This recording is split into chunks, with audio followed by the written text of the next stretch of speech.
Shalom everybody and Shavua Tov.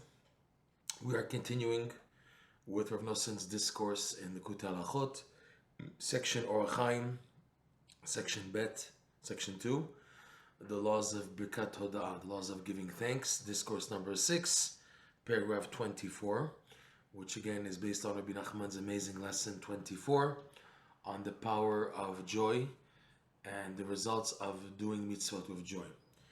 So just to recap, we're holding where we finally finish the vision of Jacob's ladder. It ends with him seeing angels going up and then down. And like we explained in Rav Noson's perspective in explaining this based on Rabbi Nachman's teachings, that the ladder represents the sulam, is Gematria Kol, if you remember, 136, that a Jew, his main way to connect from earth to heaven, which is the ladder, is he's going to have to do a lot of singing and dancing and making noise out of joy. And when he can't, to cry out to Hashem on what he's lacking in order to become joyous again. But ultimately, the song of joy is what connects every Jew, represented by Jacob, to Hashem.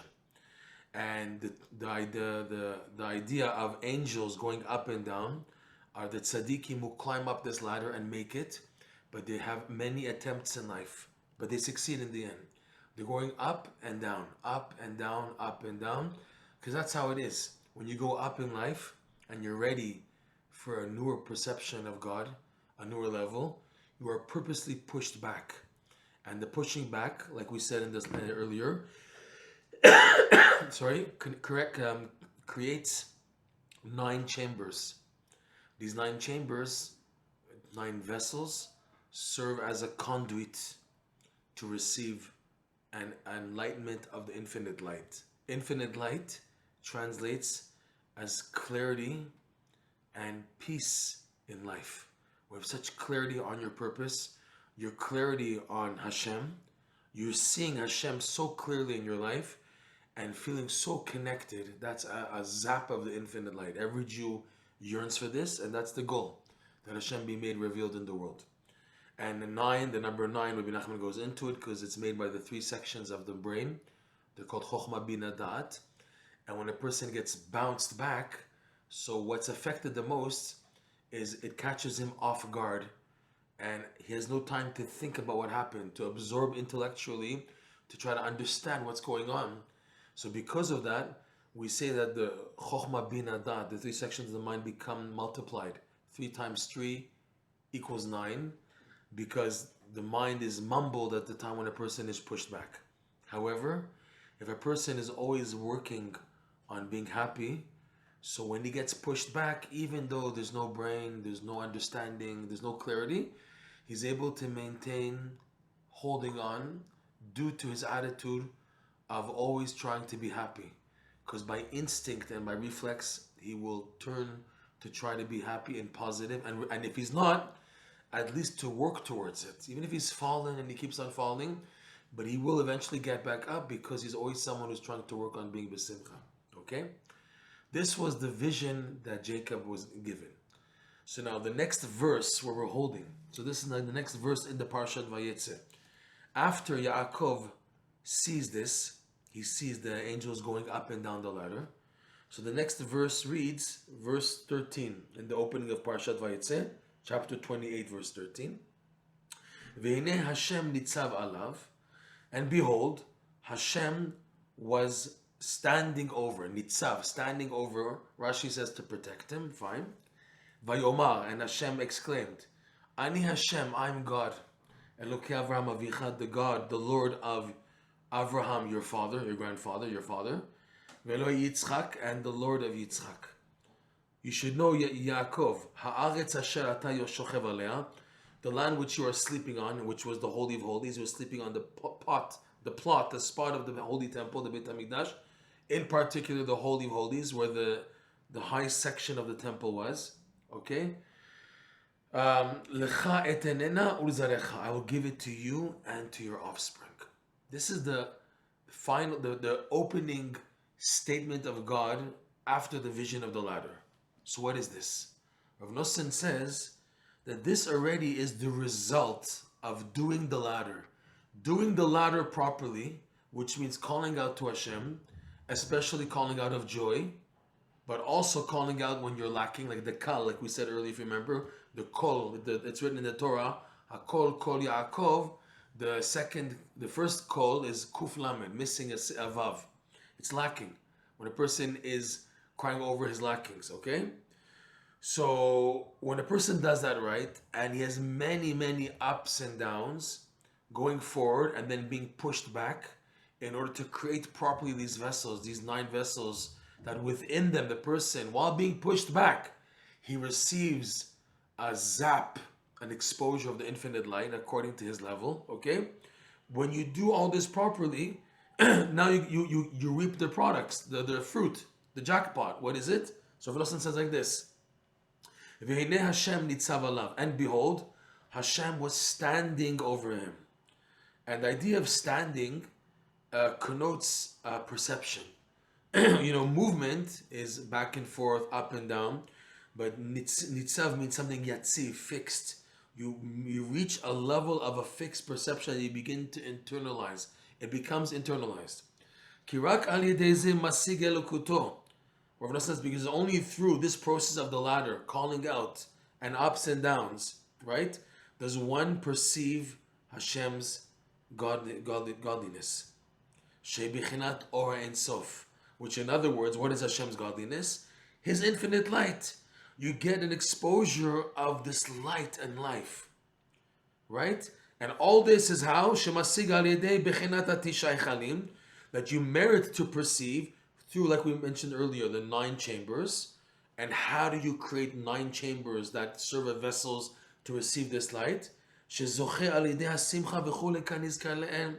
But this you merit to by being joyous and doing mitzvahs with joy, and then going up and up and up and up, and then being pushed back, and yet taking it positively and on the right footing, then you're able to create the 9 vessels that will fill you with them an experience and exposure, even for a moment, of the infinite light. So that's what it's saying. Behold, Hashem is standing over the person. That if you do this, so you have now Hashem standing over you, like we're standing over Jacob, meaning now you have a fixed perception, nitzav, that Hashem is over you, meaning, you've accomplished something now because of you doing the mitzvot b'simcha. Okay, the next part of the verse, like we read earlier, Vayomar, and Hashem said to Jacob, Ani Hashem, I am God, Hashem, Elokei Avraham, etc., the Lord of Avraham, your father, etc. And then the verse goes on, like we said, Ha'aretz asher ata shochev aleha, and the land in which you are lying upon, which was the Holy Land. Rav Losson point, Shei Eretz Yisrael. Yaakov was lying down in Jerusalem on the Holy of Holies, in Eretz Yisrael. This land that you're lying on, that you're shochev, which is the idea, like we said earlier, that you go to sleep. In other words, you have your setbacks, but in the Holy Land. Watch this point. Lecha etenena urzarecha. I'll give this land to you and your offspring. In other words, this is the way to perceive me. Rav Nosson is very firm in what he's about to say. Ki ikar kol zeh zochen rak be'eretz Yisrael. If a Jew anywhere in the world wants to maximize this process, this experience of, by being happy, doing the mitzvah with joy, and then you go up and up and up and up, and then you get bounced back. Okay, that's the idea of the angels going up and down the ladder, and you're always involved in trying to be besimcha and call out and be joyous and sing and praise Hashem and make gestures and make expression of happiness, kolot, noise, right? So then, then afterwards you create the 9 vessels to perceive within them the infinite light. All this, the main place in the world that this works more than any other place in the world is here in Eretz Yisrael, here in the Holy Land, which is why every Jew should strive to be here. Okay? Why? What's so special about the Holy Land? Shesham ikar hamakom shua beit hamikdash, because it's in specifically the Holy Land that we find the place which is called the place. If you remember earlier, we said, according to Rabbi Nachman, that the makom is a reference to Hashem. Hashem is called mekomo shel olam ve'en ha'olam mekomo. Hashem is called the place of the world, and the world is not his place. Hashem doesn't reside in the world. Rather, the world resides in Hashem. Hashem is the cup, and inside Hashem is the world. As opposed to, oh, here's the world, and Hashem can be found in the world. No, Hashem is the place, and within the place of Hashem, we find the creation. And Hashem purposely, this is the greatness of the Holy Temple, He allowed His presence, His place, to become constricted in the place of the Holy Temple. That's why the Holy Temple is such a big thing in Judaism. Why is the Beit HaMikdash such a big thing? Okay, it was destroyed, finito, it's over. No, Hashem designated this spot to be a place where anyone in the world can tap into the infinite light in this world. In this world, that's why it was so big, and why it continues to be so big. Why every Jew, Shachrit Mincha Arvid, we face the Holy Temple, we face Yerushalayim, where the Holy Temple was, right?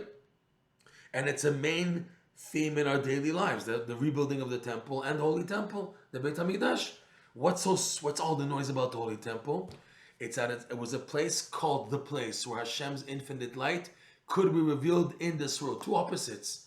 In the finite world, Hashem allows a place that contains access to His infinite light. Okay? And that's specifically in the Holy Land. The whole Eretz Yisrael is because of Yerushalayim, and Yerushalayim is because of the Beit HaMikdash. Unbelievable. And Beit HaMikdash is because of the Holy of Holies within it. So look what Rav Nosson says. Shesham ikar hamakom shua Beit HaMikdash. Because in the Holy Land is the main place where you find a place, which is the Holy Temple. And what's again special of the Holy Temple? Like we said, shekalul mikol ha'esek kedushot, that in the Holy Temple you find, as listed in the Gemara and the Mishnah, it's made up of all the 10 levels of holiness which Eretz Yisrael, the Holy Land, has. All 10 are found in the Holy Temple. And what does the number 10 signify? What is the idea of 10 levels of holiness? 10 is basically 9 plus 1. 9 is the 9 chambers mentioned earlier, right? And then 1 is the keter, the infinite light filling in the 9 chambers. So Shem Bechinat Tisha Hechalin, 9 chambers. Shem Klala Mochim, like we said, they're the combination, the 3 times 3 equals 9 of the intellects, the combinations of the intellects when being pushed back. So everything's mumbled, creating the number 9, along with the light of the Keter, which is the infinite light, the crown. And the crown, the Keter, corresponds to the 10th level, the highest level. Shebichinat Kedusha Asiri, the 10th level of holiness. Bechinat Yom HaKippurim.